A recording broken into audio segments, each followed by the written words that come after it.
Let's start the day with some good news. And Congress has scheduled a markup, which is a vote, of the House Joint Resolution 44, which is their attempt to use the Congressional Review Act to nullify ATF's pistol brace rule.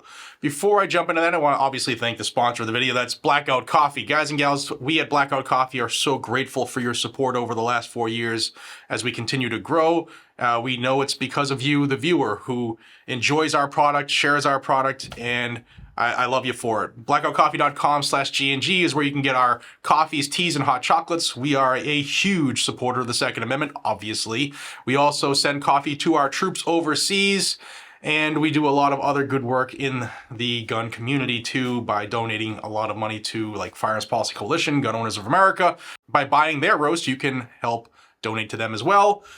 Check us out, blackoutcoffee.com/GNG. We'd love to have you join the Freedom Coffee family. You can always use code GNG10 as well to save 10% on your order anytime.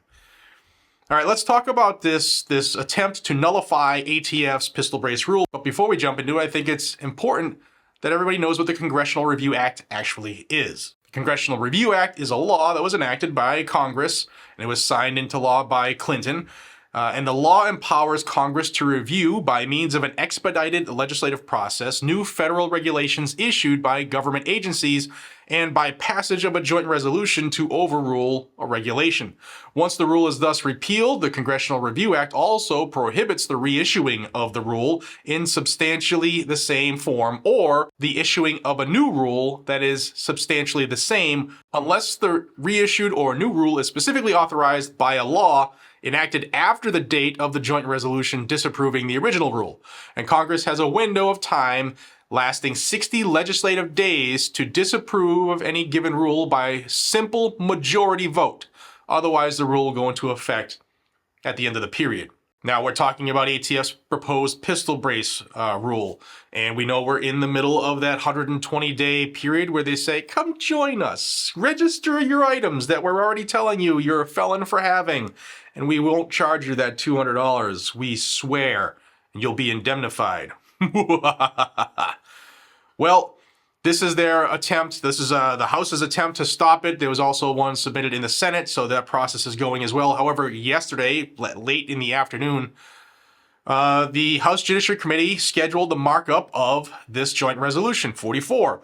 And it's going to be voted on Tuesday at 10 a.m. And your boy will be covering it live so that you can see exactly what goes on, who's for it, who's against it. That's what that's one of the good things about these joint resolutions for items that are not good for the Second Amendment is it could obviously be used as a tool to nullify said rule by a simple majority. So you'd need a simple majority in the House, simple majority in the Senate, but then the president would have to sign off on it. And I'm not pulling the wool over anybody's eyes. There's no way Joe Biden signs this.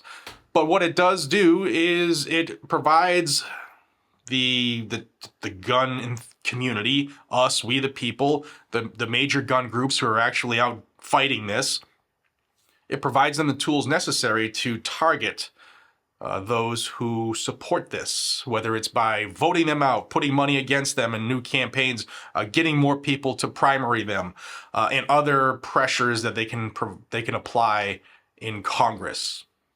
You know what I mean? Let me read you the entire House Joint Resolution 44. It's like, 13 lines. It says, providing for congressional disapproval under Chapter 8 of Title 5, United States Code of the rule submitted by the Bureau of Alcohol, Tobacco, Firearms, and Explosives relating to factoring criteria for firearms with attached stabilizing braces. Resolved by the Senate and House of Representatives of the United States of America in Congress assembled that Congress disapproves the rules submitted by the Bureau of Alcohol, Tobacco, Firearms, and Explosives relating to factoring criteria for firearms with attached stabilizing braces, and such rule shall have no force or effect. That's it. That's the entire joint resolution. Like I said, it is scheduled to be marked up, voted on in the House Judiciary Committee on Tuesday, the 28th of March, 2023. Not sure when you're watching this. And I'll have it live here on Guns and Gadgets. Shouldn't last long at all. It's just a quick markup in the committee. It's not like a joint committee hearing like the other day when I covered a 5-hour hearing. This is a quick markup, won't last long. I'll have it live on Guns and Gadgets. Thank you for your continued support of not only Blackout Coffee, but this channel. I only get to do this because of the support of you guys and gals, and I am forever grateful for it. You, the viewer, have allowed me to pick myself up in the lowest of times, to heal myself after major injuries with support and love and prayers, and I can never thank you enough. And you have allowed me to be able to do what I love and to be able to take care of my family because of it. It's thank you. I can't say it enough. Thank you, guys and gals. Subscribe to the channel if you want to stay in the know on the Second Amendment issues. I'll have this live, like I said. Until we see each other again, be safe, stay vigilant, and carry a gun to keep you, your friends, your family, your community safe. Check out blackoutcoffee.com/GNG. This is one of ours too. And I'll see you all in the next one. Take care.